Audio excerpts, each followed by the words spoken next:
Alors, je vais demander aux participants de la table ronde de venir me rejoindre ici. C'est bon, on peut basculer. Je te laisse appeler Rémi qui va nous rejoindre. Voilà, Rémi est là. Bonjour Rémi, est-ce que tu nous entends? Oui, j'entends. Tout va bien à Super. Paris? Super, formidable, c'est magique. Ok. C'est magique, tout à fait. Avec nous pour cette... effectivement, pour cette table ronde, donc alors dans l'ordre ou dans le désordre plus exactement, la façon dont j'ai trouvé les logos, il n'y a pas de préférence. Donc Stéphane Le Forestier, donc de Ganapati, Émilie Lenel de Lily Learn, que certains reconnaissent parce qu'ils l'ont peut-être déjà croisé dans une autre vie, comme on dit. David Namboka, donc, qui s'est présenté tout à l'heure, qui sera là donc que ce matin, on le rappelle. Olivier Lamiraud, donc de l'EM Normandie. Et puis donc Rémi Chal à distance, que l'on vient donc de voir. Alors, cette question des headtech, et je vais me permettre de poser la première question à Rémi. On ne sait jamais, des fois, qu'on perde le faisceau, comme disent les journalistes à l'étranger. on va commencer par lui poser une question. Rémi, derrière, j'aimerais bien que tu nous expliques qu'est-ce qu'on entend par headtech. Toi qui as effectivement une vue nationale de ça, à travers ta fonction de directeur général de Headtech France. C'est un mot a priori assez nouveau qui est apparu. Pourquoi? Et puis derrière ce terme de headtech, en fait, qu'est-ce que l'on retrouve? D'abord, je voudrais vous remercier de m'avoir invité. Je suis désolé de ne pas être physiquement présent, mais voilà, la technologie permet d'aller au-delà d'un certain nombre de difficultés. Voilà. C'est aussi déjà une première expérience presque parce qu'on est à distance et on va, j'espère, apprendre des choses mutuellement. Alors, effectivement, c'est un terme qui est relativement récent. En tout cas, moi, il y a un an, je le connaissais à peine. C'est bizarre de dire ça. Je suis arrivé il y a un an à la direction générale d'Headtech France après une première partie de carrière dans l'enseignement supérieur. C'est une aventure nouvelle que je vis depuis un an. Et effectivement, il faut être immergé dans l'écosystème pour bien en comprendre toutes les subtilités. Alors, le terme de headtech, c'est d'abord très simplement la contraction de termes de saxon, éducation, technologie. Là, il y a une petite confusion peut-être à dissiper, c'est que quand on dit éducation en France, on pense éducation nationale et on pense scolaire. Quand on dit education en anglo-saxon, on pense aussi formation tout au long de la vie. C'est ce sens-là qu'il faut donner dans le terme EdTech. C'est des technologies qui, à un moment donné, sont au service d'expérience, que l'on soit enfant, étudiant ou adulte. Donc il y a une espèce de continuum, en réalité, de la formation qui va de l'éducation à l'enseignement supérieur jusqu'à la formation continue, formation tout au long de la vie. Alors, EdTech France, c'est une association d'entrepreneurs qui regroupe des entrepreneurs, dont un certain nombre sont assis sur ces fauteuils là, face à moi, en tout cas, et face à ceux qui nous écoutent. Il y en a peut-être aussi dans la salle, je ne sais pas. Aujourd'hui, nous regroupons 211 entreprises innovantes. Alors, je fais exprès de ne pas utiliser le terme de start-up, parce que start-up, c'est jamais qu'une entreprise, et puis on ne sait jamais à quel moment on cesse d'être une start-up, ça n'a tellement de sens. Et parmi ces 211 entreprises, on retrouve toute la diversité de la filière, c'est-à-dire une diversité d'abord en termes de taille et de maturité. Il y a des entreprises très jeunes qui sont, pour certaines d'entre elles, encore dans des incubateurs. Et puis, il y a des entreprises qui ont 15 ans d'existence, ou à tout le moins, pour un bâtiment critique, le 100e membre, on ne peut pas le citer, était Open Classroom, qui est évidemment l'entreprise à laquelle on pense quand on parle de tech en France, mais c'est loin d'être la seule. Il y a une grande diversité également des entreprises par rapport aux marchés qui sont les leurs. On va dire schématiquement un tiers d'entreprises qui interviennent plutôt dans le secteur du scolaire, donc à destination des enfants ou des établissements, qui est un marché difficile à se demander parfois même s'il y a un marché, parce que je vois que David au fil du chef, parce que vous voulez vendre une solution à une école, c'est très compliqué, puisque l'éducation nationale n'achète pas, les établissements n'achètent pas non plus, on peut, ce sont les collectivités qui doivent le faire, mais dans un système où l'acheteur n'est pas l'utilisateur, vous imaginez la complexité pour les entreprises, sachant que ce ne sont pas les mêmes collectivités en fonction non plus du niveau, c'est-à-dire que l'école primaire, c'est l'école et le lycée, c'est la région. Ça fait des choses extrêmement complexes. Puis sur ce marché, il y a aussi une méfiance à l'égard du numérique. On nous explique que l'écran, c'est le diable. Débat et littérature sur la question. Et puis il y a également une méfiance à l'égard du privé, c'est-à-dire que l'éducation en France, c'est censé être gratuit comme la santé, même si rien n'est gratuit. Et donc ceux qui veulent en faire commerce, là, sont vraiment des salauds capitalistes. C'est évidemment très caricatural et la plupart des entrepreneurs EdTech que je vois moi, sur le scolaire sont plutôt des gens qui sont souvent d'anciens profs, parfois des enfants de profs, et en tout cas qui ont plutôt des valeurs et qui croient que pour améliorer l'humanité, ou en tout cas l'avenir du pays, il faut d'abord améliorer l'éducation. Donc ça, c'est le premier tiers des entreprises. Ensuite, il y a un deuxième tiers, davantage qui adresse des solutions pour l'enseignement supérieur, donc université, école de management, école d'ingénieur. Et ensuite, un troisième tiers, évidemment, celui par la croissance de la filière, ce sont des entreprises qui adressent des solutions pour la formation continue, formation tout au long de la vie, étant entendu qu'il y a très peu d'entreprises EdTech qui sont elles-mêmes des organismes de formation. Open Classroom est une exception de ce point de vue-là. Parmi les 217 ou 214 entreprises EdTech France, il y en a moins d'une dizaine qui peuvent revendiquer la qualité de l'organisme de formation. La plupart des entreprises vont fournir des solutions, des briques technologiques qui sont mises à la disposition d'organismes de formation ou d'entreprises pour la formation des collaborateurs. Alors on va revenir là-dessus après, si tu veux bien, Rémi, justement, parce que c'est un petit peu le cœur de notre débat là d'aujourd'hui, c'est la complémentarité ou l'opposition, puisque c'était le sujet de notre table ronde. EdTech, les EdTech, est-ce que ce sont les concurrentes ou les partenaires de demain? Et justement, pour illustrer avec les personnes présentes ce panel que tu viens de nous dresser à travers ces trois typologies des adhérents à EdTech France, on va faire connaissance avec justement ceux qui sont à peu près représentatifs de ces trois tiers. On va commencer avec Émilie Lenel.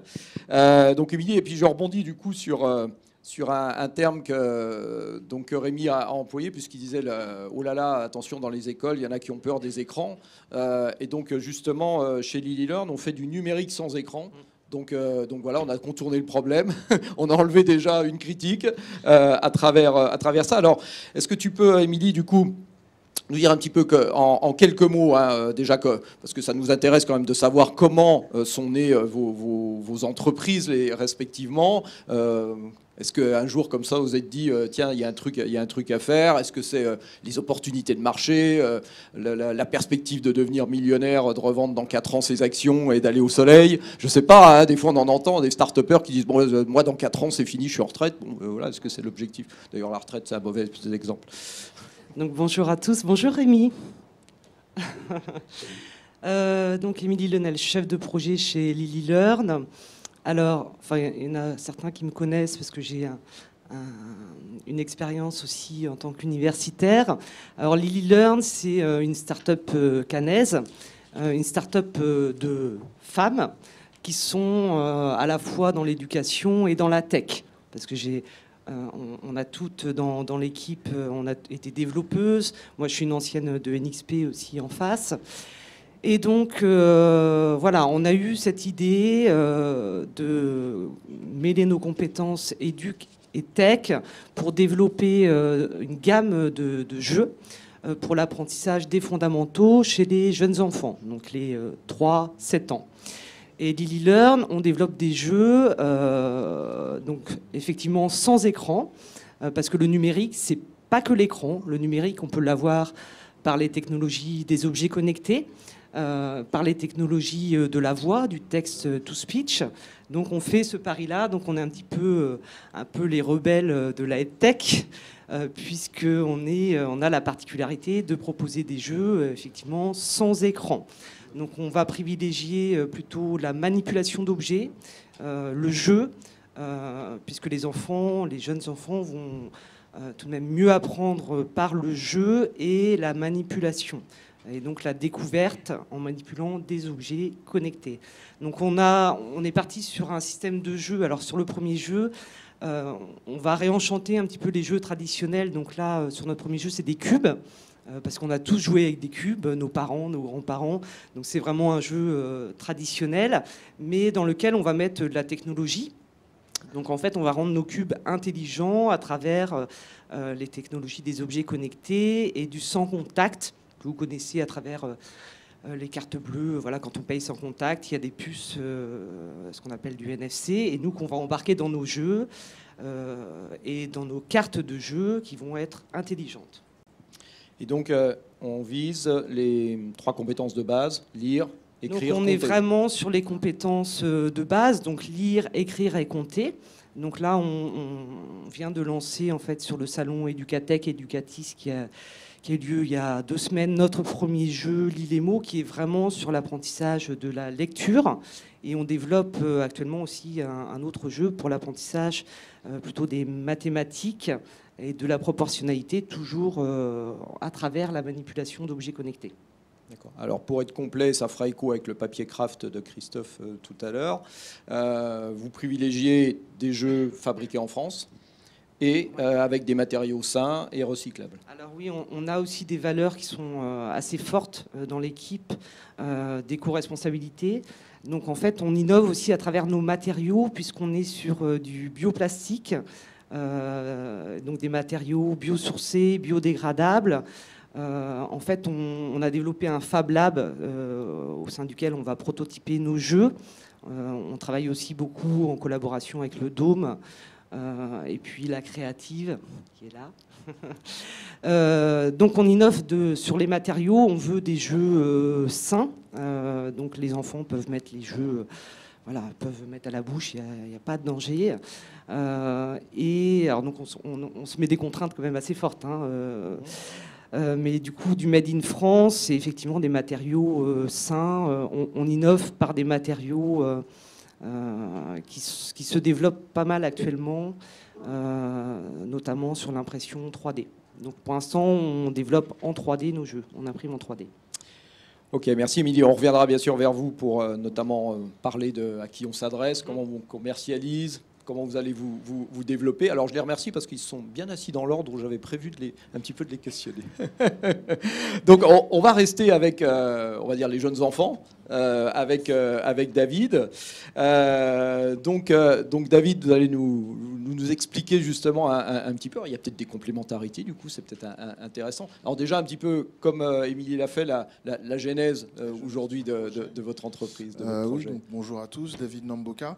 Le projet Storigine, donc en fait c'est un projet qu'on a commencé avec mon épouse, qui a été pendant 15 ans professeur des écoles dans la région, qui aujourd'hui travaille à l'inspection académique, qui est référente du plan Torossian-Villani sur les mathématiques, et qui, à côté de ça, a aussi des fonctions de conseillère pédagogique numérique, c'est-à-dire qu'elle va dans les écoles, un petit peu évangéliser, retravailler les postures autour du numérique, est-ce que ça va engendrer comme posture à avoir en classe.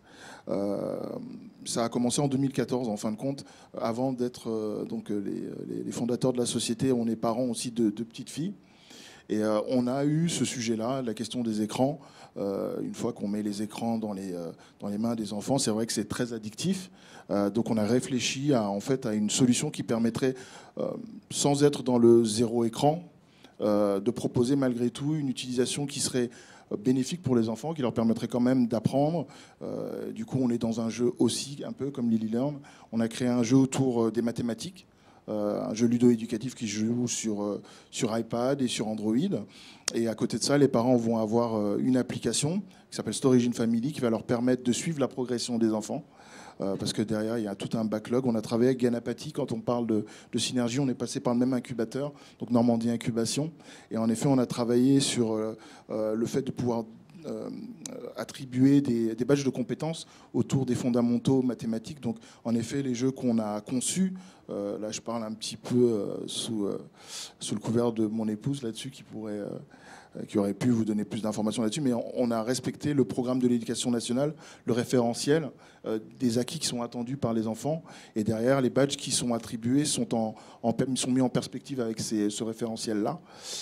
L'idée qu'on avait en plus derrière, au-delà du fait de permettre aux enfants de s'amuser et d'apprendre, c'était de capitaliser sur des possibilités qui sont aussi offertes par typiquement les tablettes et numériques de manière générale. Je l'ai constaté moi-même dans ma carrière d'ingénieur, c'est la coopération, le fait de pouvoir inclure tout enfant.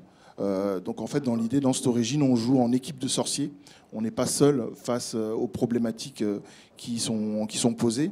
Et d'ailleurs, on travaille avec des écoles à Madagascar, au Cameroun aussi, pour inclure en fait des enfants qui sont peut-être loin et qui ont peut-être pas nécessairement les moyens d'avoir les mêmes facilités d'apprentissage. En tout cas, avec cette origine, ce qu'on veut, c'est que les enfants du Cameroun, par exemple, bénéficient des équipes de France et inversement.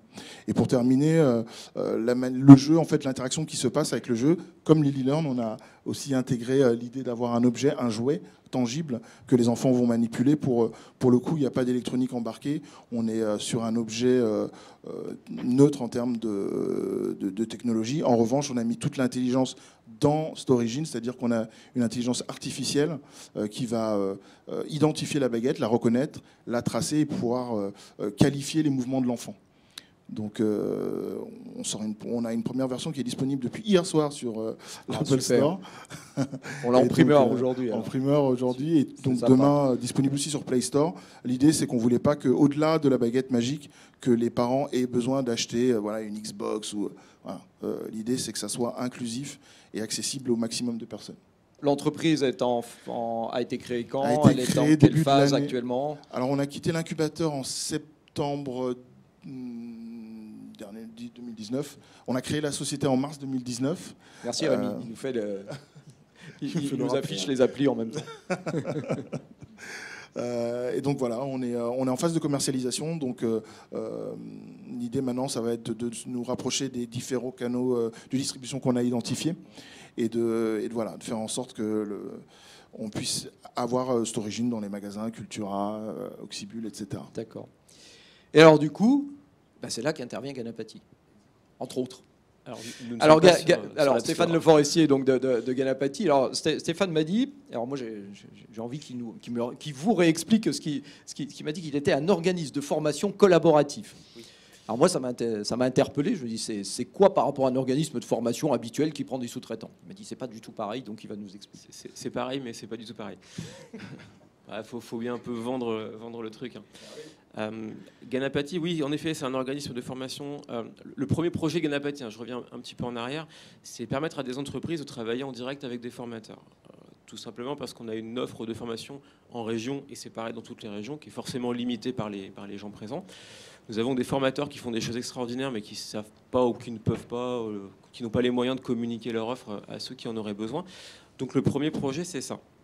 Et en fait, partant de ça, on s'est retrouvé à travailler avec des formateurs qui ont des offres vraiment extraordinaires, des offres hyper digitalisées, donc qui ont créé des programmes e-learning complets, qu'ils vendaient en direct sur Facebook, directement, à des personnes qui vendaient pas cher, parce que c'était des gens qui payaient directement sur Facebook, et qui s'interrogeaient depuis pas mal de temps sur la façon qu'ils pourraient avoir d'intégrer le vrai marché de la formation, celui qui parle de CPF, qui parle d'OPCO, qui parle d'OPCA, qui parle d'OPCO, qui parle de marché bankable, comme on dit. Voilà, c'est ça, ouais. Et Pôle emploi et tout ça. Et à chaque fois qu'ils se sont frottés à ça, je pense que beaucoup de gens ici connaissent le problème. Quand on n'est pas du métier, c'est quand même pas bien simple. Et donc, on s'est retrouvé un petit peu en interface avec eux. Et nous, ce qu'on trouve en tout cas hyper intéressant avec ces sociétés-là, c'est qu'ils vont travailler sur des offres alors modernes. C'est pas pour dire que les autres sont pas modernes, mais sur des métiers nouveaux, par exemple. On a des formateurs qui ont créé des offres de formation complètes pour former des gens qui sont rédacteurs sur le web.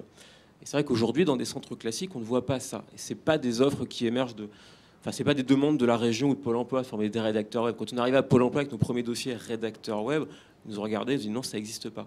C'était pas dans la codification ROM, par exemple. Exactement. C'était pas codification ROM. Alors quand on arrive avec des gros hackers et des web marketeurs, c'est un petit peu le même problème. Et malgré tout, ils ont du public. On a des formateurs qui ont des files d'attente pour des stagiaires. J'ai un exemple en tête, une personne qui a 300 personnes en file d'attente et qui n'avait pas cette possibilité d'avoir les financements. C'était en l'occurrence Pôle emploi et CPF. Et on a pu amener ça. Et ce qui est intéressant, c'est que ces gens-là, ils sont vraiment présents au plus près du public. Ils vont vraiment les chercher. Là où les organismes de formation plus classiques, on va avoir une communication institutionnelle, on va se cataloguer sur les CARIF, etc., ou sur Pôle emploi. Eux, ils vont vraiment chercher les personnes une par une sur les réseaux sociaux, ils vont leur parler directement. Et ils ont cette capacité que nous n'avions pas en tant qu'organisme classique à attraper le temps de cerveau disponible. Je ne sais pas comment le dire autrement, mais on a une concurrence pour former les gens en fait. Enfin, il y a la formation en ligne, c'est bien, mais il y a aussi Netflix et la PlayStation. Et c'est pas facile de capter l'attention des gens et de leur faire comprendre que c'est bon pour leur avenir d'avoir des formations. Donc nous, on a créé donc un organisme de formation collaboratif, c'est-à-dire qu'on réunit ces offres-là, on les permet d'être dans les clous, clairement, dans le Datadog pour pouvoir faire les choses correctement. On les accompagne, on les aide, on fait aussi un peu de pédagogie avec eux. Et on enrichit l'offre. Et ce qui est super, c'est qu'on commence à travailler maintenant vraiment en vraie collaboration avec des formateurs indépendants et des organismes de formation dans lesquels on va amener ces offres innovantes. D'accord. Donc, intermédiaire dans un sens, mais aussi, au-delà d'être un simple intermédiaire, c'est une valorisation de cette offre qui a du mal à se positionner sur le marché, tout en facilitant aussi ce que nous connaissons tous, c'est-à-dire tout le back-office administratif un peu lourd et qui va pas s'améliorer, enfin qui va pas s'alléger dans tous les cas. D'autant plus vous ferez de la FOAD et de la FEST, plus vous aurez à effectivement collecté de choses, vous le savez maintenant. Donc ça, vous leur facilitez le travail là-dessus. Ouais, ça. En fait, au-delà de le faciliter, on le fait à leur place, très concrètement. L'offre de valeur, comme on dit dans les startups, c'est vous formez les personnes, nous on s'occupe de tout le reste. Donc on est vraiment sur un rôle de gestion administrative entièrement délégué. D'accord. Très bien. Merci Stéphane. On reviendra vers vous sur les côtés modèle économique aussi tout à l'heure et puis effectivement avec perspective de développement. Alors je vais me tourner vers Olivier Lamiraud. Alors Olivier, je pense qu'un certain nombre d'entre vous le connaissent parce que ça fait quand même pas mal d'années. Pas mal d'années. Voilà. On essaie de dire comme ça entre nous quand on commence à prendre des rides. On peut se dire effectivement dans cette table ronde EdTech, Startup, qu'est-ce que vient faire le M Normandie, même si on sait que le M Normandie a toujours développé des choses. Alors est-ce qu'on va regarder le M Normandie comme étant justement un élément fédérateur qui peut être intéressé par ces entreprises qui sont là, ou est-ce que le M Normandie est elle-même une EdTech. Je sais qu'elle fait partie d'EdTech France, ça c'est un secret pour personne. Mais justement, dans ces 10%, je crois, Rémi disait tout à l'heure, ou 10 organismes, enfin 10 structures qui sont vraiment des organismes de formation, c'est quoi la place d'une structure comme le M Normandie, dans EdTech France par exemple, et on va dire justement dans cet environnement EdTech?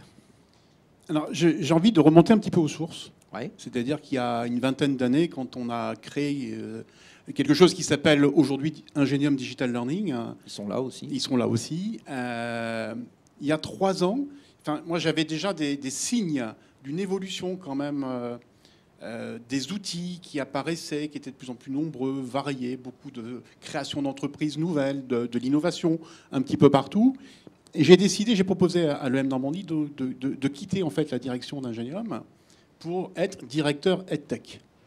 Voilà, donc ça a un petit peu surpris. Ça, on était sur une création de poste. Une création de poste, ça n'existait pas. Le profil n'existe pas, comme nous disait Stéphane tout à l'heure. Et parce que c'est vrai que la technologie, quand même, dans l'organisme de formation est quelque chose aujourd'hui, j'ai envie de dire presque de vital pour ceux qui ont envie d'exister demain.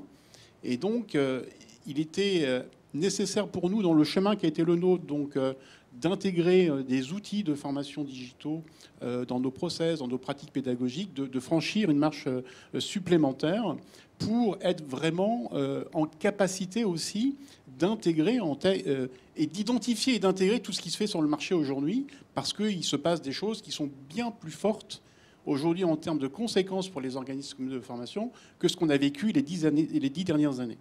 Donc aujourd'hui, si on parle de blockchain, si on parle d'objets connectés, si on parle d'intelligence artificielle, c'est pas pour rien. C'est-à-dire qu'on est certainement en passe de vivre une rupture.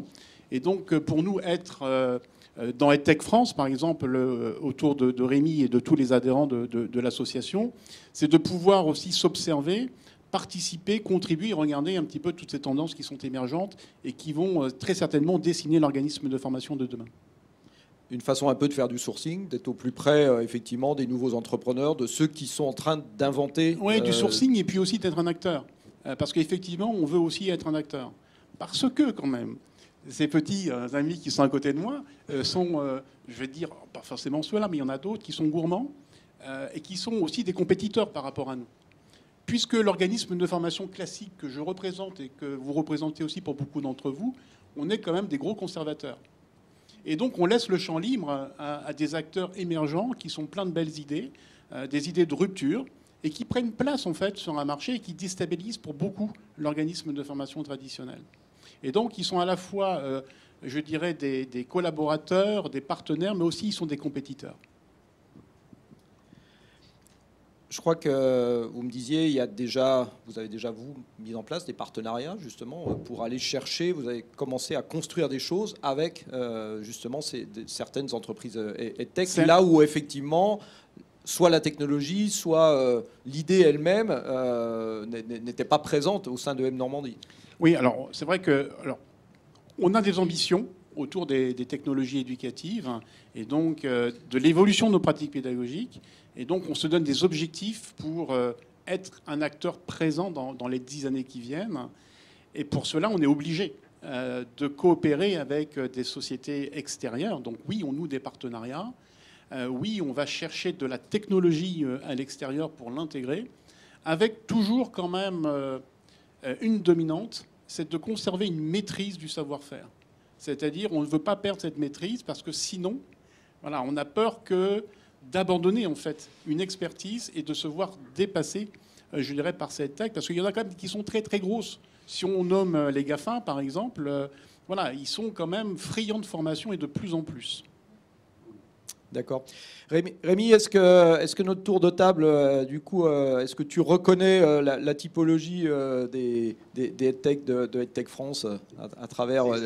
Jean-Luc, permets-moi de te dire, c'est extrêmement bien monté cette conférence. Extraordinaire. Merci.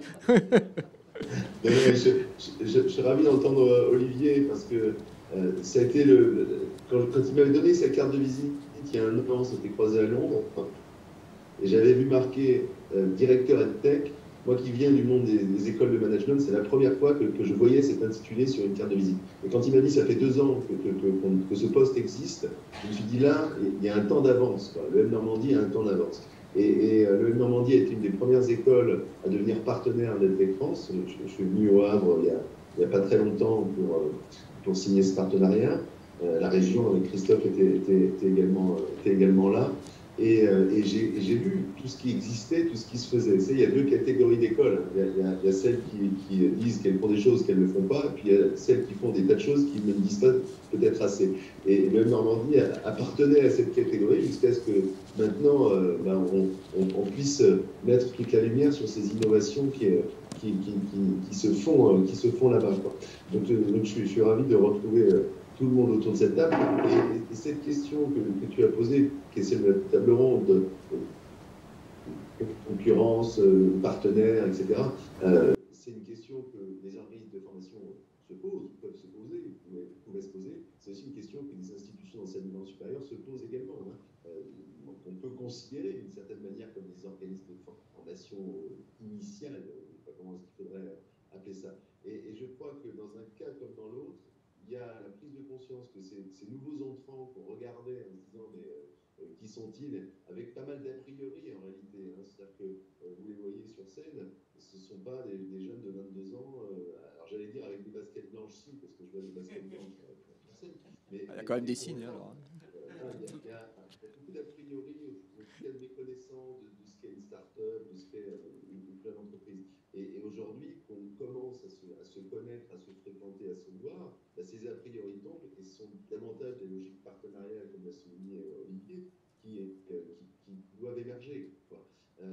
Moi, je viens du monde de la aide, en tout cas de l'enseignement supérieur, je ne viens pas du monde de la tech dans lequel je suis aujourd'hui. Et ce qui m'intéresse, on crée vraiment de la valeur avec EdTech France, c'est de faire se rapprocher les mondes, justement, et faire se dialoguer les écosystèmes. Quand je suis arrivé à la Tech France, j'ai assez vite identifié ces 3 segments de marché. Et je me suis dit, le scolaire, il y a des vrais sujets, ça va être long, voilà, parce qu'il y a des questions de lobbying, il y a des questions d'affaires publiques, de faire bouger les choses, et bouger le ministère de l'Éducation nationale, c'est pas une mince affaire. Hein. Bon, bref, donc là, il y a un temps qui va être long. Je me suis dit, l'enseignement supérieur est à la croisée des chemins et en train de se rendre compte que le modèle doit évoluer avec le paysage qui est devenu numérique, c'est ce qu'on est en train de faire. Et puis je pensais naïvement que la formation professionnelle n'aurait pas besoin d'être Tech France parce qu'il y avait déjà une certaine maturité, etc. Et au contraire, c'est là où finalement il se passe le plus de choses aujourd'hui, parce qu'il y a cette conscience qu'il faut qu'on travaille ensemble. J'étais la semaine dernière à Strasbourg à l'invitation de la FFP Grand Est pour... alors là, j'ai pu y aller, hein, c'était avant la grève. Enfin, je suis désolé, je suis sorti aussi. Mais j'ai parlé à 200 organismes de formation pour porter les mêmes discours. Et c'était à l'invitation de la FFP avec qui nous avons également signé un partenariat à la Fédération de la formation professionnelle. On a fait un partenariat avec Centre Info, également un opérateur du ministère du Travail, qui est un opérateur historique. C'était pas évident que Centre Info et Tech France se rapprochent, et pourtant c'est passé. Et il y aura une quinzaine d'entreprises EdTech qui seront présentes à Biarritz, à l'Université d'hiver de la formation professionnelle. On a également signé deux nouveaux partenaires qui sont des OPCO. Alors, le premier étant Opcalia, Acto demain, et puis le second, alors on ne l'a pas encore communiqué, donc je remercierai à ceux qui trouvent de ne pas le tweeter, mais c'est Opcommerce qui également va rejoindre. C'est trop tard. Parce que les OPCO viennent aussi chercher cette innovation et créer ces liens entre ces nouveaux acteurs qu'on commence à mieux connaître, et puis les acteurs plus traditionnels. Et ce que je veux dire des a priori, ils existent dans les deux sens. Hein. C'est-à-dire que moi, j'ai aussi eu à porter un discours auprès d'un certain nombre d'entrepreneurs plus jeunes qu'ils n'allaient rien révolutionner. On ne va pas apprendre à quelqu'un qui fait son métier depuis 20 ans parce qu'il y a une appli qui arrive, ça va tout changer. Non, ce n'est pas vrai. On va faciliter, on va enrichir, on va transformer, on va permettre de répondre à des enjeux qui sont des enjeux de distanciel, qui sont des enjeux de massification des enseignements, qui sont des enjeux de personnalisation des parcours, qui sont des enjeux liés aussi au compte personnel de formation, parce que ça aussi, ça change aussi un certain nombre de choses. On va y revenir, oui, là-dessus. Ouais. La tech ne va rien révolutionner. Alors, justement, Rémi, c'est ce qui est intéressant de voir, effectivement, dans certains cas, on a des continuités, comme tu viens de l'expliquer, où effectivement, la technologie vient enrichir et vient apporter de nouvelles solutions. Il y a quand même aussi des phénomènes de rupture, et je pense que ces phénomènes de rupture on va dire, nous mettre un petit peu des coups de pied aux fesses, hein, quelquefois, de se dire, on découvre des nouveaux entrants, on découvre des technologies, on découvre du coup de nouveaux acteurs sur nos marchés. Alors justement, on va parler un petit peu, on va revenir vers nos trois... allez, on les appelle encore des pure players, je sais plus, hein, c'était un vieux terme des années 2000, ça, ça nous ramène un peu avant, c'est ceux qui n'étaient pas dans la formation et qui arrivent. Quels sont aujourd'hui, je reviens vers toi, Émilie, dans un premier temps. Aujourd'hui, vous visez qui ? Est-ce que c'est plutôt effectivement une recherche de partenariat avec des organismes de formation, avec l'éducation nationale, ou est-ce que le marché pour vous, c'est plutôt, on va dire, la famille, les parents et leurs enfants, bien évidemment ? Nous, on a un double marché, hein. On vise les écoles et les familles. Donc là, on a fait une entrée d'abord sur... plutôt les écoles à travers les salons, l'éducation. Déjà pour confirmer, alors on avait déjà eu confirmation de l'intérêt parce qu'on avait mené beaucoup d'expérimentations sur la... Excuse-moi, sur les salons type éducatif, on a des familles qui viennent ou ce on sont a eu plutôt des familles. professionnels? Alors on a essentiellement quand même des enseignants, oui. des référents numériques, on a les canopées, mais on a aussi on a des familles en fait qui sont passées sur les stands et on a eu... donc là, on était sur un lancement, hein, sur Educatech et Educatis. Donc, en fait, on prend des précommandes. On ouvre les précommandes sur le jeu. Et en fait, on a eu pas mal de précommandes donc d'enseignants, mais aussi de familles. Donc, il y avait des familles sur Educatech et Educatis. Alors, ça pose la question quand même pour les enseignants. Est-ce qu'il achète sur ses fonds propres ou est-ce que ça veut dire qu'il remonte la demande à son académie, qui va passer par un marché public et donc, ça pose la question de l'accès au marché, Ouais. dans certains cas. Donc c'est là que ça devient un peu plus compliqué. C'est là que devient les choses se compliqué. corsent.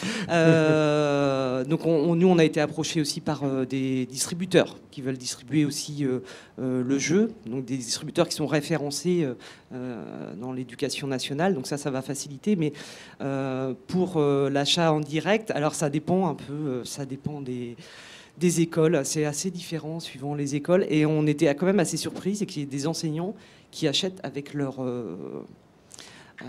Denier personnel, ouais. Comment Leur denier perso. Oui, et alors là, moi, j'étais assez stupéfaite. C'est-à-dire que effectivement, les process d'achat sont extrêmement compliqués, et du coup, on avait des jeunes enseignants qui voulaient absolument investir, et du coup, qui payaient le jeu avec voilà, leur argent. Donc ça, c'était assez surprenant. Si j'ai bien, il y a quelqu'un de Canopé, je crois, si j'ai bien compris. Dans ça, voilà. Il y a une époque, il y avait une sorte de label. Il fallait être reconnu effectivement d'une certaine utilité éducative. Alors je ne sais plus, il y avait un nom particulier là-dessus qui permettait de distribuer en fait auprès des enseignants ou pas. Ça existe toujours ? Non, ce n'est plus très... D'accord, ça c'est des... Ceux qui ont été labellisés sont toujours labellisés. D'accord, donc le marché s'ouvre un peu, donc ça c'est bien. C'est une bonne nouvelle. Mais c'est vrai ça a confirmé un intérêt quand même très fort. Donc l'intérêt, il est là. L'intérêt, il est là. Mais effectivement, on rentre dans des process quand même d'achat assez compliqués. On a eu un intérêt confirmé aussi par le comité scientifique et éducation nationale. On a rencontré un membre qui effectivement n'avait jamais vu ce type de jeu sur le marché. On a aussi, nous, notre propre comité scientifique qui suit nos expérimentations sur les écoles. Donc on a des enseignants-chercheurs de l'université de Caen spécialisés en psychologie cognitive, un enseignant-chercheur de l'INSPE. J'ai également rencontré les facultés des sciences de l'éducation en Finlande. Et donc on a un enseignant qui rejoint aussi l'aventure. Donc on a un comité scientifique qui va confirmer effectivement la pertinence des jeux et suivre toutes les expérimentations et les nouveaux jeux. Mais malgré tout ça, c'est vrai que nous, on ne va pas rester sur la France. Hein. Donc nous, on attaque déjà dès l'année prochaine le marché international. On a développé la version anglaise du premier jeu et on part sur le BED Show, le salon international de l'éducation pour... Voilà, on ne veut pas rester bloqué sur la France parce que sinon, ça risque d'être un peu compliqué. Ok, merci Émilie. David, on retrouve, j'imagine, des similitudes en termes de... Complètement, ouais. Tu nous expliquais tout à l'heure qu'effectivement, il y a la famille et puis il y a aussi le secteur éducatif lui-même. Exactement. Nous, on a commencé en 2014 avec des premières expérimentations qui étaient encouragées en plus par l'inspection académique dans la classe d'Edwige, donc mon épouse. Et malgré cet encouragement, on voyait bien que localement, il y avait un petit peu... des difficultés d'adoption localement parce que comme on vient de le dire, non seulement c'est pas nécessairement l'école qui va acheter, mais en plus on va avoir des sensibilités différentes vis-à-vis du numérique, hein. C'est tout le travail que fait Edwige quand elle va dans les écoles. Pour cette raison, donc clairement, on a là pendant toute la période d'incubation, nous on est parti sur une optique purement B2C, donc vers le particulier. Et en effet, donc les démarches et les actions que j'ai pu mener, moi concrètement, c'était vis-à-vis des distributeurs tels que Cultura, pour que ça puisse être diffusé auprès du grand public. Il y a des postures qui sont sensiblement identiques qu'on peut retrouver un peu là dans la communauté. Marbotique, par exemple, qui aussi, qui est une start-up EdTech qui propose des petites lettres à utiliser sur tablette. J'avais lu pas mal d'interviews de Marie Meurouz qui expliquait que très rapidement, en fait, elle a opté pour l'international parce qu'en France, c'était compliqué. En tout cas, dans les années 2016, c'était compliqué d'adresser notre public. Donc concrètement, nous, on a pris la stratégie de l'Uni, en fait, qui est aussi un concurrent, pas spécialement EdTech, mais qui assume clairement son positionnement divertissement. Et qui a très bien réussi en se positionnant comme un jeu, voilà, une petite fabrique à histoire que les enfants vont pouvoir utiliser. Néanmoins, en effet, là, ça a pas mal évolué depuis 2018. L'année dernière, on a fait une réunion d'affaires à Rouen autour des EdTech avec l'incubateur Normandie Incubation. Et moi, j'ai en tout cas bien observé l'évolution qu'il pouvait y avoir sur ce marché-là. Et donc là, en juin, j'étais à Genève pour un salon sur l'intelligence artificielle appliquée au bien commun.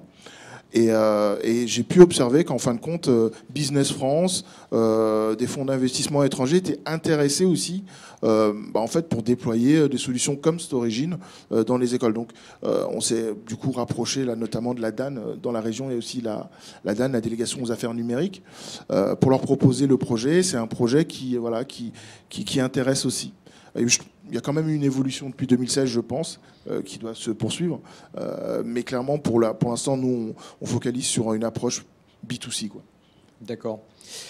Alors du coup, Stéphane, comment, que ce soit les entrepreneurs qui sont à côté de vous ou ceux que vous côtoyez, comment est-ce que vous pouvez, vous, être un démultiplicateur de leur développement ? En quoi Ganapati, effectivement, au-delà, on a parlé de l'aspect administratif, back-office tout à l'heure, mais ce côté vecteur de développement, Ganapati peut jouer. Il peut être un intermédiaire aussi pour faciliter l'accès au marché.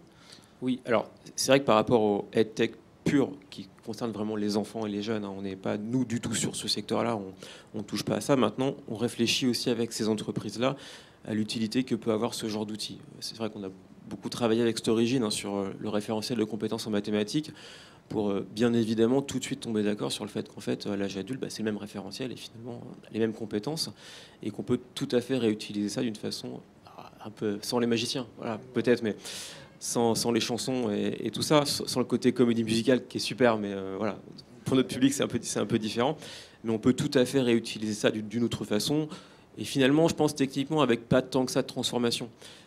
On est quand on va travailler sur les apprentissages, le socle de compétences de base, finalement les compétences de base c'est bien là-dessus que vous travaillez, hein, donc on peut tout à fait réutiliser ce genre de techno.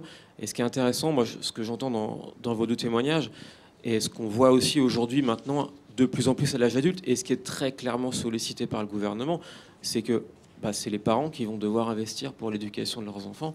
Et c'est les grandes personnes qui vont devoir aussi assumer elles-mêmes, si ce n'est le financement, au moins la gestion de leur projet de montée en compétences. On le voit bien avec le CPF, on est confronté tous les jours à des personnes qui nous appellent pour dire moi je veux me former, je sais que j'ai le droit, mais comment ça marche ?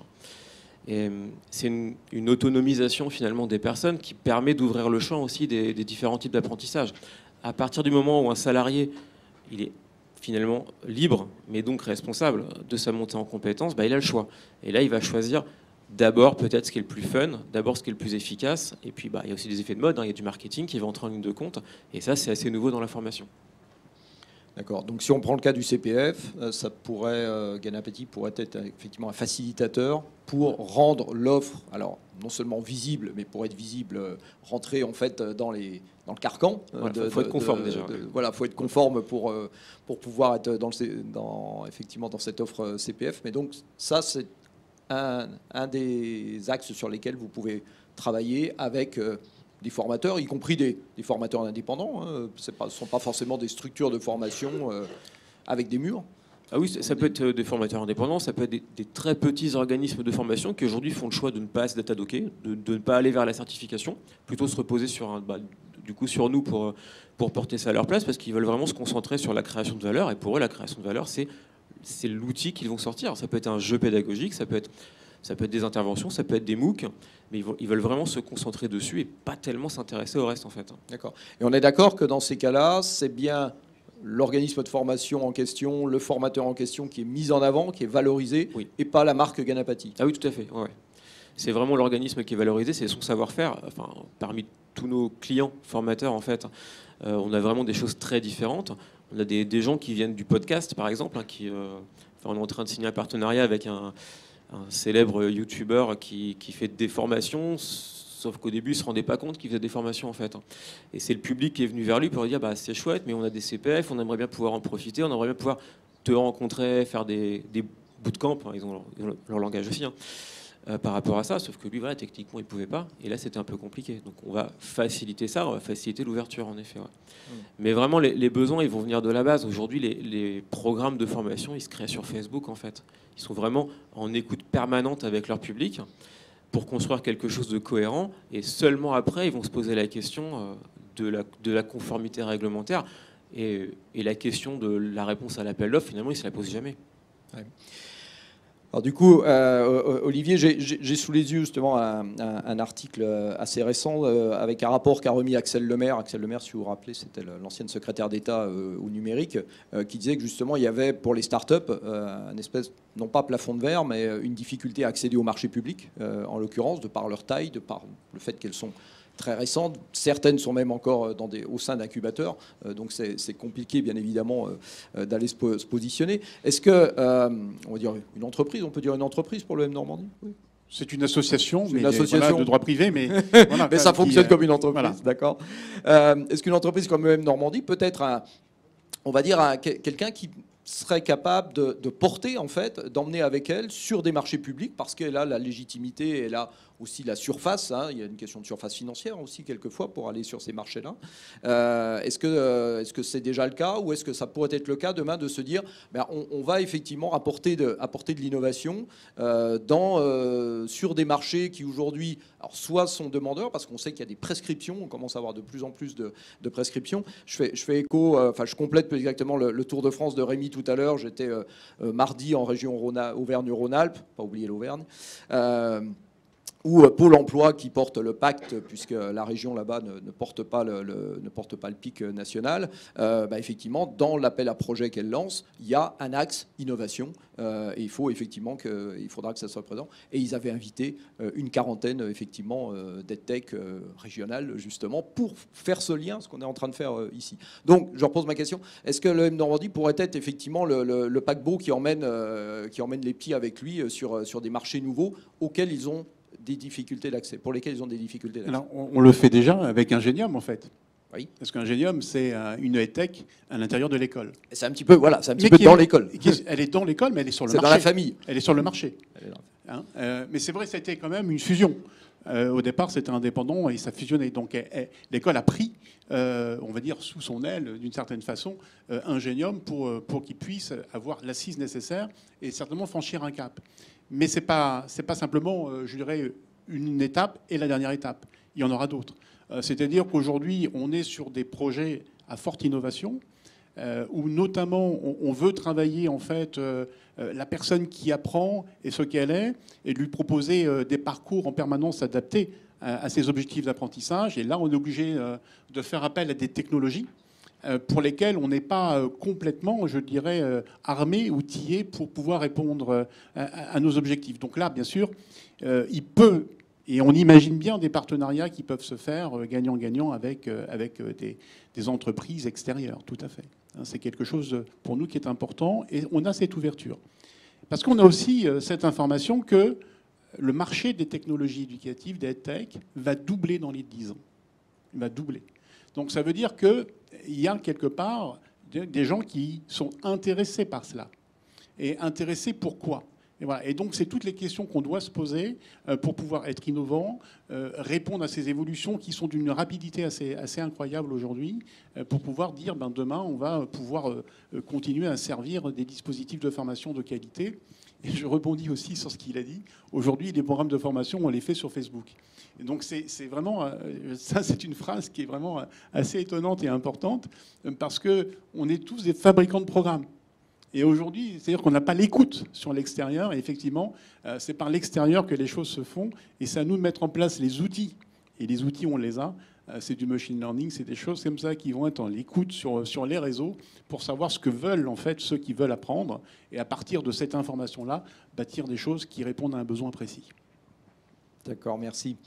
Alors, on va peut-être se tourner vers la salle. Est-ce que je peux, Christophe, te demander de regarder si on a des petits messages aussi sur notre mur de post-it, parce que c'est pas le tout de lancer des outils. Il faut peut-être regarder s'il y a des gens qui écrivent dessus, sinon.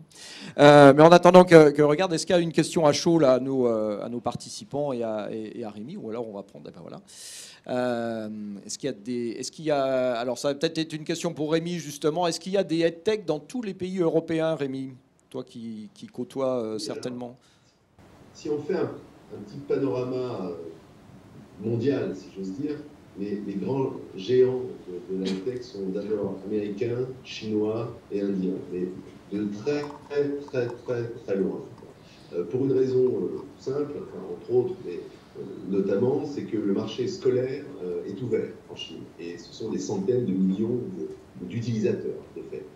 Donc le marché chinois est structuré de manière très différente par rapport au marché français, où la croissance de la filière en Chine, c'est le scolaire, et la croissance de la filière en France, c'est la formation professionnelle, formation continue. Donc les géants sont d'abord chinois, américains et indiens. Ensuite, l'Europe est loin derrière, et en Europe, il y a deux pays qui sont dominants, si j'ose dire. C'est évidemment la Grande-Bretagne, et on a parlé tout à l'heure du Bed Show, qui est le grand salon éducatif européen, numérique éducatif, qui aura lieu à Londres au mois de janvier. C'est Educatech multiplié par 10. La Grande-Bretagne a un temps d'avance. Il y a déjà eu des politiques publiques, gouvernementales pour structurer un numérique éducatif dans les écoles notamment. Et la France est juste derrière. L'an dernier, c'est un chiffre parmi d'autres, mais il y a eu plus d'argent investi, je parle de levée de fonds, en France qu'en Grande-Bretagne. Évidemment, il y a deux arbres qui cachent la forêt, c'est Open Classroom et Klaxon pour lever à 200 millions d'euros. Donc si on les retire, évidemment, le chiffre baisse. Mais pour autant, c'est quand même un signal relativement fort. Et on a également des EdTech européennes, évidemment, dans tous les pays. On a même à EdTech France, il y a 2 mois, réuni les représentants de 11 associations EdTech européennes. Donc, on s'est tous retrouvés dans une demeure dans l'Oise pendant 3 jours pour réfléchir à comment est-ce qu'on pourrait faire émerger un marché européen véritablement qui soit concurrent des marchés chinois et indiens. Et on se retrouve d'abord avec des problématiques qui sont à peu près les mêmes. Une spécificité cependant, et je tiens à le dire, c'est que les autres associations EdTech sont très focalisées sur le scolaire, alors que EdTech France incarne ce continuum qui va de l'école jusqu'à l'entreprise. Il y a un certain dynamisme dans les pays scandinaves, la Norvège, la Suède, la Finlande, l'Estonie. Il y a également des EdTech en Allemagne, en Italie, en Grande-Bretagne. Donc voilà, c'est un paysage qui est européen, mais dans lequel la France a un écosystème qui fait partie des plus dynamiques aujourd'hui. Ok, merci. Olivier voulait compléter. Oui, peut-être de faire un focus sur l'Asie. Parce qu'ils ont une lecture en fait, des technologies éducatives qui est radicalement différente d'une autre. Ils les ont acceptées. Ils ne discutent même plus écran, pas écran, bon, pas bon. C'est impressionnant de voir comment ils ont inclus les technologies éducatives dans leur processus de formation. Et les salons que vous pouvez voir, alors on a cité la Chine, Hong Kong notamment là au mois de décembre, c'est encore 10 fois le bête. Et donc vous allez voir des choses qui sont extraordinaires et de voir comment les gamins qui sont présents sur ces salons adhèrent complètement, si vous voulez, à des programmes de robotique, d'intelligence artificielle, parce que vous avez des entreprises spécialisées qui vous proposent des programmes d'apprentissage de la robotique, de la maternelle jusqu'à l'enseignement supérieur, avec une gradation de cycle en cycle. Donc effectivement, quand on regarde les résultats PISA, on est moins étonné de voir que les gamins qui viennent d'Asie sont meilleurs en mathématiques et en certaines logiques que ceux qui sont en Europe. Mais c'est vrai qu'il y a tout un effort qui a été fait autour de l'appui des technologies éducatives au service des apprentissages. D'accord. Christophe, on a une autre question pour nos participants. Comment EdTech intervient pour les publics en rupture numérique? Ah, oui. Les EdTech en général, oui, on parle EdTech, on parle effectivement technologie, même si la technologie est derrière, comme pour les cubes de LilyLearn. Mais est-ce qu'on peut concilier effectivement électronisme, en l'occurrence, et EdTech aujourd'hui? Est-ce qu'il y a des EdTech qui s'intéressent à l'électronisme? En tout cas, c'est vrai que l'électronisme, c'est quelque chose qui est particulier. Donc, il faut commencer par apporter des réponses à ces publics qui sont en difficulté d'accès face aux outils numériques. Par ailleurs, dans les technologies éducatives, il y a quelque chose de très important, c'est tout ce qui touche au handicap. Parce que là, depuis quelques années, il y a énormément de solutions technologiques qui permettent de travailler l'inclusif. Et donc, je sais qu'on travaille, nous, différents aspects par les robots de téléprésence, des solutions pour les dyslexiques, pour les malentendants. Il y a aujourd'hui, avec l'intelligence artificielle connectée, on arrive à avoir des trucs assez extraordinaires pour apporter de l'information au public qui ont des handicaps. Donc là, les techs, oui, apportent une réponse. Alors, d'ailleurs, ce n'est pas forcément des technologies éducatives, mais des technologies du numérique qui apportent des réponses pour le handicap. Et pour ceux qui sont en rupture sur ces outils-là, mais il faut les former. Et du coup, Émilie et David, si, avec les outils que vous avez conçus, est-ce qu'ils permettent aussi, on va dire, d'embarquer ou de faire adhérer les enseignants qui, eux, sont plutôt, alors pas forcément en rupture et illectronisme, mais quelquefois, on va dire quelquefois en rejet de technologie.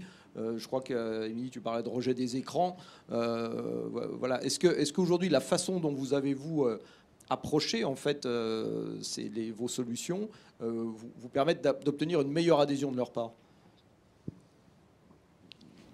Alors, nous, le rejet des écrans, bon, on est vraiment sur un public des tout petits. Hein. Donc, effectivement, nos solutions, elles interpellent parce que on est quand même sur de l'objet intelligent, sans écran. Mais elle est où l'intelligence? Elle est embarquée. Donc, on a un champ des possibles qui est assez impressionnant. Nous, on essaye d'être aussi inclusif. Alors, nos objets, en fait, permettent aussi de traiter les troubles du langage. Donc, on a aussi des clients orthophonistes qui sont intéressés par le jeu. Et on est en train de réfléchir aussi, en collaboration avec le réseau Canopé, à une version braille du jeu. Donc on va prototyper une version en braille, donc pour être le plus inclusif possible. Nous, on est sur du jeu. Alors, on nous pose souvent la question, est-ce que vous êtes open source? Non, on n'est pas open source, mais on est quand même un petit peu open, puisque le jeu, il est personnalisable, en fait, à l'infini. C'est-à-dire qu'on a le jeu, mais on rajoute des add-ons pour passer en version anglaise, la lecture des nombres. On peut rajouter des couches, en fait, au jeu pour l'enrichir, et les cartes de jeu, elles sont personnalisables à l'infini. C'est-à-dire que, alors c'est ça que les enseignants ont adoré, c'est-à-dire qu'ils peuvent se créer leur propre carte de jeu sans coder, parce qu'on a une application LilyLearn pour encoder les cartes. Et du coup, je fais avec les mots du jour de l'école, les prénoms des enfants ou la famille. Je peux raconter des histoires, donc je peux personnaliser mon jeu pour répondre à un besoin et à un besoin pour traiter un handicap aussi particulier. Donc c'est à travers la personnalisation, le fait d'être un peu ouvert, qu'on peut aussi aborder ces problèmes d'accessibilité et d'inclusion. Je voudrais quand même faire un focus sur ce point parce que je trouvais que c'était effectivement un élément très intéressant. On connaît l'attachement des enseignants, des formateurs à, on va dire, être maître un petit peu de leur pédagogie au sein de leur espace de classe et de leur dire, bon, on leur amène un produit qui soit est un produit fini, packagé, qui peut être utilisé tel quel, mais que vous pouvez effectivement personnaliser à votre envie, à votre contexte, oui. Pourquoi pas, à votre public aussi, si on a des publics dans certaines classes qui viennent avec des publics migrants, donc venant d'origines différentes. Donc là, ils peuvent effectivement répondre à ça. Là, ils peuvent le faire et c'est ce qui fait la différence, en fait. Et c'est là qu'on s'est rendu compte qu'on répondait. Donc on a un produit fini avec des modes de jeu définis, mais on peut aller se créer ses propres modes de jeu et enrichir son jeu. Et ça, effectivement, le public enseignant a adoré. D'accord. Qu'est-ce qu'on pourrait dire, comment on pourrait faire du lien, du coup, fort de tout ce qu'on vient de se dire là, en se disant qu'est-ce qu'on pourrait vous apporter, nous, à vous, organismes de formation, où on va peut-être se tourner vers la salle. Il y a peut-être des questions à chaud avec le micro, pour dire, tiens, ok, vous vous adressez... Je vais prendre pour David et Émilie, par exemple, l'exemple, vous adressez plutôt un public, effectivement, des enfants en bas âge, mais quelque part, est-ce qu'on ne pourrait pas réfléchir ensemble à quelque chose pour un public? Alors, soit, effectivement, on parlait d'électronisme, on peut parler de personnes très éloignées, qui ont besoin, effectivement, des compétences de base. Qu'est-ce que ça vous inspire, à chaud, comme ça? Merci. Non, je suis peut-être un peu hors sujet, mais je voudrais savoir votre sentiment par rapport aux données personnelles, parce que du coup, il y a un certain profilage de fait par rapport aux compétences acquises de l'enfant, et donc c'est quoi votre sentiment par rapport à ça, en tant que parent et désolé, en tant que parent et en tant que chef d'entreprise. Merci. Oui. Qui veut répondre? Alors, nous, on ne trace pas de données personnelles, donc c'est pas attendu en fait. Donc il y a pas de, on ne trace pas la progressivité, donc il n'y a aucune donnée personnelle qui est embarquée. Alors c'est peut-être pas le cas pour David, effectivement, et on passera le micro à Stéphane. Ouais, on revend tout aux GAFA. Non, alors, du coup, la réponse que je vais donner, je pense qu'elle peut aussi faire écho à la question juste précédente. En réalité, au-delà des tech et donc l'application que nous, on peut faire des technologies qu'on utilise, il existe en réalité, au-dessus de ça, des méthodos, des process qui permettent, typiquement sur la question des RGPD, je peux vous répondre sur ce sujet-là, puisque hier soir, j'ai été challengé là-dessus pour le déploiement de mon application. Il y a tout un tas de procédures que déjà, et les stores, et nous-mêmes en tant qu'entreprise, avec la responsabilité qui nous en incombe, faut savoir que derrière, en fait, l'État français contrôle pas mal de choses, ce qui fait que déjà, on est obligé de réduire le scope vraiment des données qu'on utilise vraiment à l'essentiel. Typiquement sur une progression, on va dire sur des mathématiques, je prends le cas d'arithmétique, on ne va pas pouvoir ni associer la personne ni les résultats. On va juste avoir en fait un identifiant qui va nous permettre de voir sur un temps donné des scores qui ont été réalisés. Et sur ces scores-là, nous, on va pouvoir faire une qualification, faire des diagrammes, ce genre d'éléments-là. Mais à aucun moment, vous pourrez recouper la personne qui a eu ces résultats-là, en fait. Donc ça, c'est le type de process que nous, qu'on s'est obligé d'appliquer déjà très rapidement. Il faut savoir qu'aussi qu'au niveau des RGPD, on a un contrôle qui peut être fait à plusieurs reprises. Donc, au même titre que la norme ISO, vous pouvez être audité sur votre capacité à en effet respecter tous ces règlements qui ont été mis en place un petit peu en réaction aux GAFA. Et le fait qu'eux, ils possèdent les données. Dernier point, concernant la souveraineté des données, on va dire, on s'est aussi appliqué, en fait, on a une hygiène, c'est-à-dire que les données, on les garde en France. C'est-à-dire qu'on ne va pas les stocker chez Amazon ou, je ne sais pas, un tierce. Hein. Nous, on garde tout ici en France. Donc ça fait partie des critères RGPD qu'on s'applique. Je ne sais pas si ça répond à votre question. Ok, merci. Oui. Permettre de rajouter un point, parce que cette question des données personnelles, évidemment, fait partie des enjeux, comme l'inclusion, on l'a dit tout à l'heure, mais le modèle économique des entreprises EdTech françaises n'est pas l'exploitation des données. Je peux le répéter, le modèle économique des entreprises EdTech françaises n'est pas l'exploitation des données. Voilà.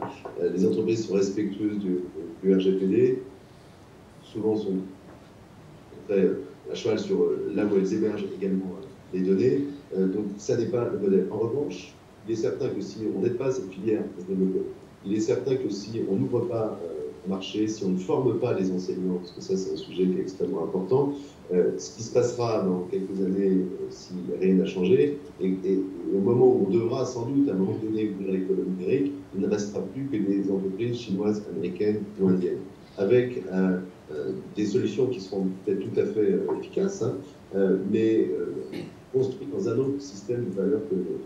Voilà, ça, je tiens à insister sur ce point. Un exemple très concret aussi de ce que je dis, mon fils qui a 12 ans, est parti en classe de mer il y a très longtemps. Comme il n'existe dans son collège aucune espèce d'outil qui permette de créer un lien entre les parents, les élèves, etc., à part simplement un outil qui permet de consulter les notes, et ce qui s'est passé, c'est que le prof, pour donner des nouvelles aux enfants, a publié des vidéos sur son Instagram. Donc on pouvait voir des jeunes enfants de 12 ans, en maillot de bain, etc. À ce moment-là, on se pose plus la question des données. Et pourtant, je sais qu'on serait tombé, enfin, si sur n'importe quelle entreprise française qui aurait fait ce genre de choses, sachant que c'est ouvert, n'importe qui pouvait aller regarder sur Instagram les photos des enfants. Donc, et quand des profs veulent coopérer ensemble, travailler ensemble, et en tant que ancien directeur d'école, je dis, qu'est-ce qu'ils font? Ils créent un groupe Facebook privé. Qu'est-ce qu'ils font? Ils échangent sur un groupe WhatsApp. Donc, on ne peut pas, à un moment donné, imposer aux entreprises françaises des règles à ce point contraignantes qu'elles ne peuvent même pas exister, alors même que leur intention n'est pas malveillante, et en même temps, de fait, laisser tout le monde utiliser des outils qui sont gratuits et disponibles, mais qui ne sont pas protecteurs des données personnelles. Oui, comme tu dis, on a un vrai problème. Alors, dans tous les métiers, hein, d'ailleurs, ça ne concerne pas que les métiers de l'éducation et de la formation. Il y a effectivement aujourd'hui des lois qui existent, des réglementations. Par contre, on a un gros problème d'éducation sur justement qu'est-ce que l'on doit faire et qu'est-ce qu'on peut ne pas faire et quels sont les risques que l'on prend. Christophe, est-ce qu'on a d'autres questions D'autres questions dans la salle, peut-être dans la salle. Je retourne sur le...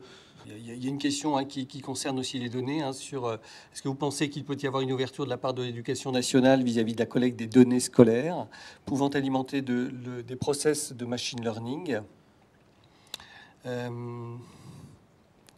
et puis des choses. Alors, il y a quelque chose sur Storigine, mais ce sera peut-être l'occasion de poser directement à David quand il fera ses démonstrations sur l'obtention d'un badge compétence dans Storigine implique un profilage de l'utilisateur, quid des données. Bon, c'est vrai que ça, on vient beaucoup à la question des données. Alors peut-être quelque chose qui voilà. Bonjour, juste une petite question. Est-ce que les financeurs publics... Vous pouvez nous dire juste qui vous êtes? Oui, bien sûr, Claire Griveau-Opcalia, donc financeur. Voilà. Et ma question, c'était justement sur les financeurs, les OPCO, Pôle emploi et les autres financeurs publics. Est-ce que vous estimez que finalement c'est un peu un frein pour le développement des EdTech? Et si oui, je connais un peu la réponse, donc je me permets. Et si oui, comment changer un peu la donne, justement? Merci. Alors, qui répond à cette question? Peut-être Olivier et Stéphane qui sont bien concernés. Donc, c'est vrai, voilà.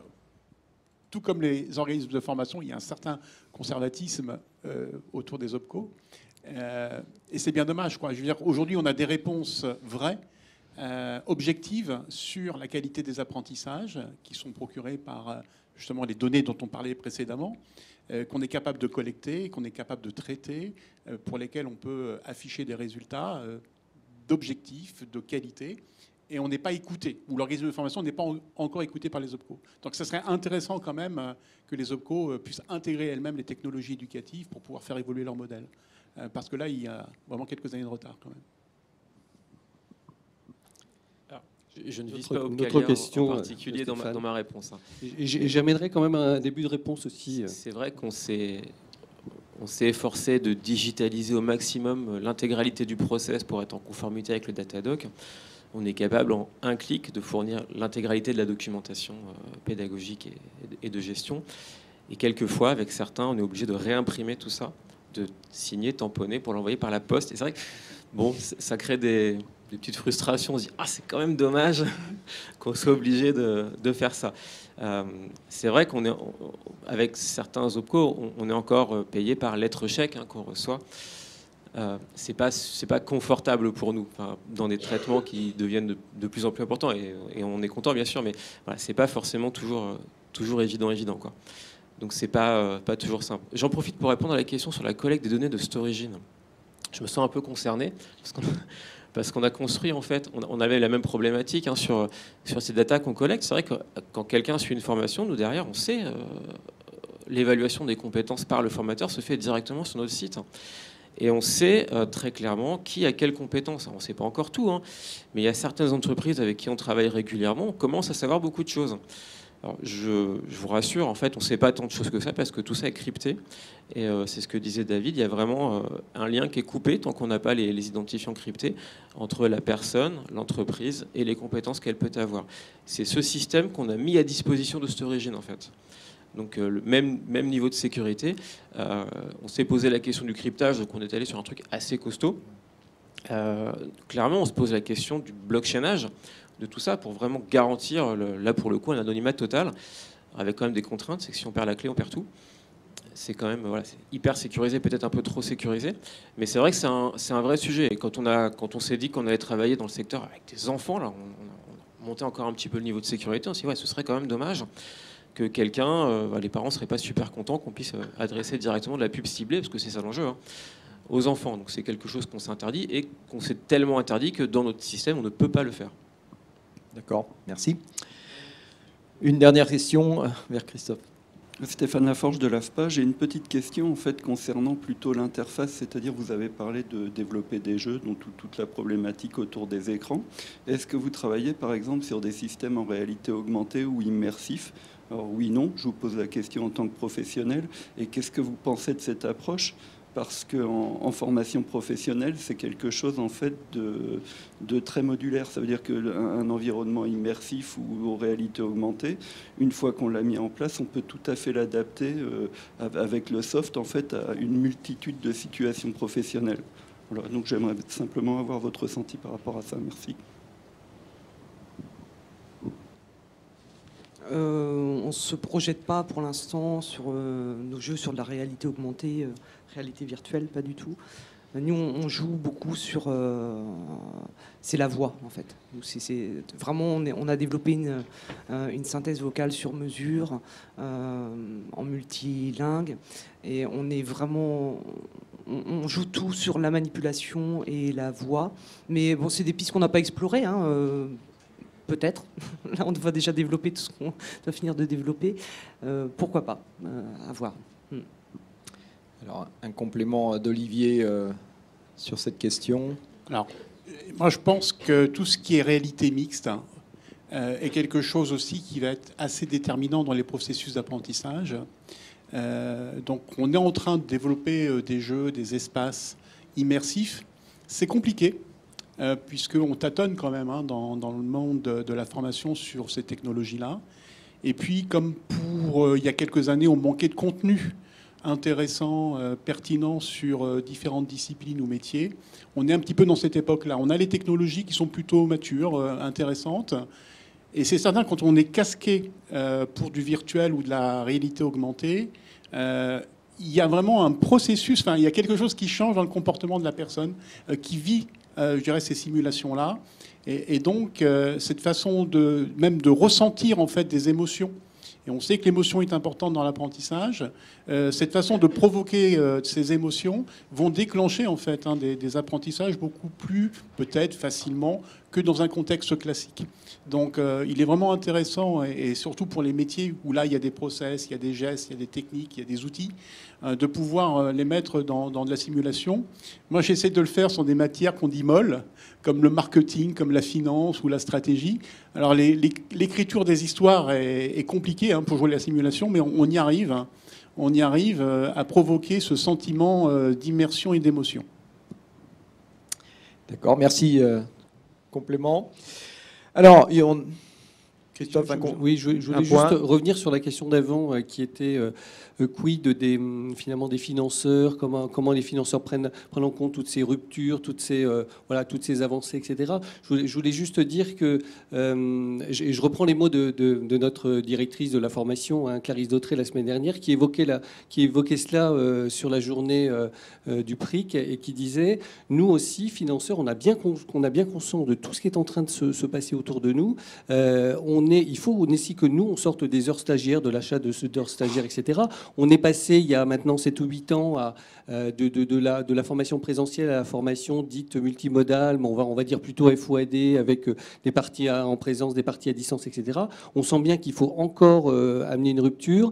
Et Clarisse disait, OK, il faut qu'on se mette tous autour d'une table, il faut que vous nous proposiez des choses, il faut qu'on soit capable de les écouter, qu'on soit capable d'acheter aussi autrement. Donc je pense qu'on est tout à fait prêt à cela, mais on cherche aussi des modèles, des manières d'acheter, et finalement on sort quand même de 30-40 ans d'achat d'heures stagiaires, et du coup ça demande un petit peu d'agilité dans nos process. Voilà. Mais on y va. Bon, ce qui est positif, c'est effectivement que tout le monde a conscience aujourd'hui que les choses doivent se décloisonner, et c'est en train de se passer. Ça se passe dans les OPCO aussi, quand même si effectivement certains avancent moins vite que d'autres, mais Opcalia avance pas mal.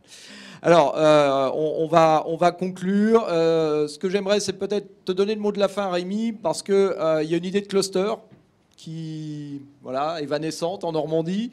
Si tu peux en 1 minute nous en dire un petit mot, parce que peut-être que c'est une façon de maintenir la dynamique au-delà de cette rencontre qu'on vient de faire. Quand je suis arrivé il y a 1 an, je ne voulais pas qu'EdTech France incarne la tech des Parisiens pour les Parisiens, parce que c'est évidemment pas ça. les besoins de formation sont partout, les jeunes sont partout, les besoins de monter en compétences sont partout, les entreprises innovantes sont partout. Aujourd'hui, il y a plus de 200 entreprises avec France, il y en a plus de 40% qui ne sont pas en région Île-de-France. Alors vous me direz, ça veut dire qu'il y en a 60% qui y sont, certes, mais d'abord dans ce pays, il y a beaucoup de choses qui sont centralisées, et les choses changeront, je l'espère. Et ensuite, quand on parle de tech, avoir plus de 40% d'entreprises qui ne sont pas en région parisienne, croyez-moi, c'est pas mal. Donc on a lancé des initiatives territoriales. Une première qui a été un cluster Grand Ouest qui s'est fondé du côté de Rennes, avec un certain Yannick Graffel, que certains connaissent peut-être. Une seconde initiative qui a été un cluster Hauts-de-France, qui s'est lancé du côté de Lille, mais avec des réunions mensuelles. Lille à Roubaix, la prochaine sera à Amiens, etc. L'idée, c'est de réunir à l'échelle d'un territoire les entrepreneurs, mais aussi l'académie, Canopé, des enseignants, des formateurs, le représentant des OPCO, les collectivités, etc. Pour que ces gens travaillent ensemble, apprennent à travailler ensemble. D'abord parce que le premier marché domestique d'un entrepreneur, c'est d'abord son territoire, et ensuite parce que je crois qu'il est important de valoriser tout ce qui se passe. Pas uniquement à Paris, parce qu'il se passe des belles choses un peu partout. Et quand je suis venu à l'invitation de Normandie Incubation, un événement qui a eu lieu il y a quelques semaines, où j'ai rencontré d'ailleurs la plupart d'entre vous, et je suis heureux parce que je suis venu et je suis reparti avec plein d'adhérents. Ça, c'est bien. Il manque encore Ganapani, mais ça, j'ai bon espoir. Pas fait le voyage pour rien. Surtout que ça m'intéresse. Et puis, il y a le qui nous a rejoint, et puis Christophe de la région avec qui on s'est bien entendu, Jean-Luc avec Stratis, voilà, et Jean-Luc c'est le start-upper et tech dans toute sa splendeur. Ouais, ça fait 20 ans que je suis une start-up. Il est membre de Tech France, il est vraiment fait. Donc il y a, je crois, entre Caen, Rouen, Le Havre, un territoire qui nous demande à se structurer et se fédérer entre les entreprises, qu'elles soient du scolaire, du sud ou de la professionnelle, les écoles, les organismes de formation, les OPCO, les collectivités. Voilà, on a de quoi monter quelque chose, et c'est pas très compliqué. En réalité, il suffit juste d'avoir 3-4 bonnes volontés qui animent, de cartographier, de recenser qui pourrait être intéressé. On arrive assez vite à une quarantaine, une cinquantaine de personnes, et puis on se réunit une fois par mois.